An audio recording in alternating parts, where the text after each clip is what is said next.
Si nous sommes là, c'est parce que nous reconnaissons au-dessus de tout, il y a quelqu'un qui dit un mot. Alléluia. Amen. Et cet après-midi, je veux faire juste une courte exhortation qui est peut-être pour nous une question et que chacun de nous essaiera de répondre de sa manière. Mardochée dit à Esther, qui sait si ce n'est pour un temps comme celui-ci que tu es parvenu à la royauté. Pourquoi Mardochée est allé dire cela à Esther? Parce que Mardochée s'est rendu compte que la vision qu'il avait de la chose n'était pas la même façon que Esther voyait l'événement. Pendant que Esther voulait réfléchir en termes de loi, en termes de décision du roi, parce qu'on ne pouvait entrer dans la présence du roi que celui qui avait l'autorisation.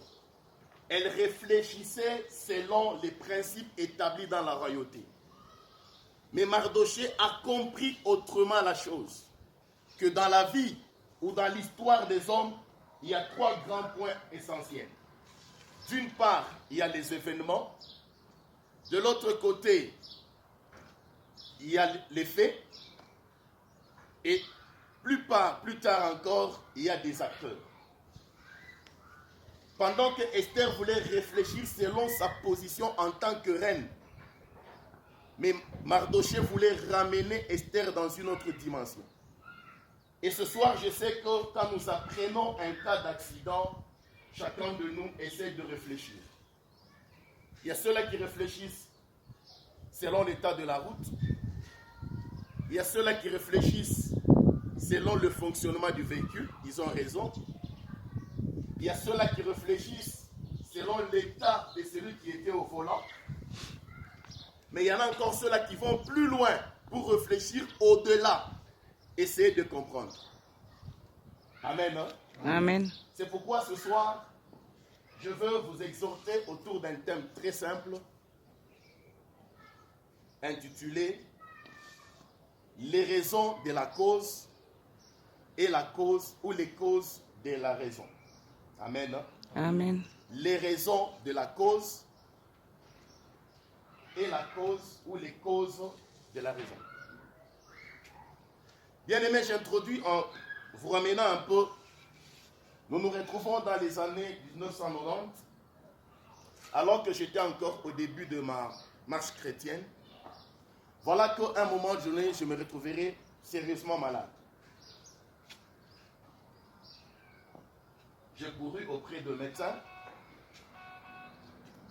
Et pendant que je suivais les soins, voilà qu'un jour, pendant que je dormais, toute une nuit,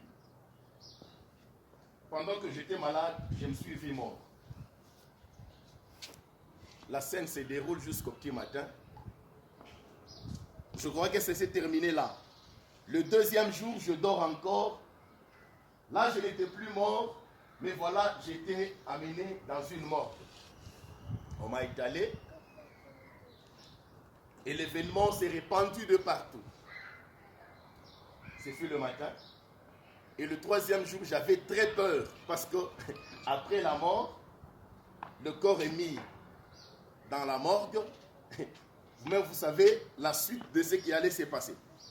Donc le troisième jour, c'était l'événement de l'enterrement. Arrivé vers les 16 heures, je tremblais déjà parce que j'avais peur de ce qui allait arriver.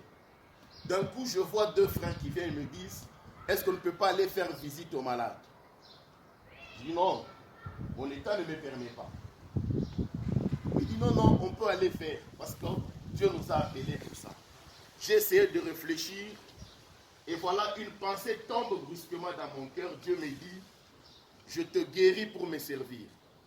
Amen. Je me relève, je m'engage dans l'équipe, nous sommes partis à l'hôpital. On a fait le tour de salle, priant pour les malades. Et voilà, vers les 18h, nous entrons dans une chambrette. Il y avait une sœur agonisante, presque mourante. On me demande de prier pour elle. Je prie.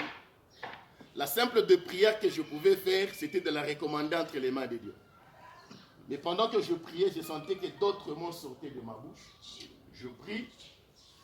Après la prière, j'ai dit non, partons. Parce qu'ici, il n'y a plus à espérer. Nous sommes partis. Et j'étais curieux de rentrer le lendemain matin. J'arrive le lendemain matin. Curieusement, je trouve la sœur qui était mourante hier. Je la trouve dehors, en train de parler avec les visiteurs. Je m'approche, je la salue. Curieusement, elle me dit, toi tu peux passer après, ne me dérange pas. J'ai compris, je me suis retiré, je la laisse avec les visiteurs. Arrivé le soir, à la même heure, à 17h, la nouvelle qui se répand, c'était que la sœur est décédée. J'ai beaucoup réfléchi. Qu'est-ce qui a fait que moi, j'ai été guéri? Qu'est-ce qui a fait qu'elle, après la guérison, elle a refusé de prier? Là, je comprends vite que Dieu fait chaque chose pour sa gloire.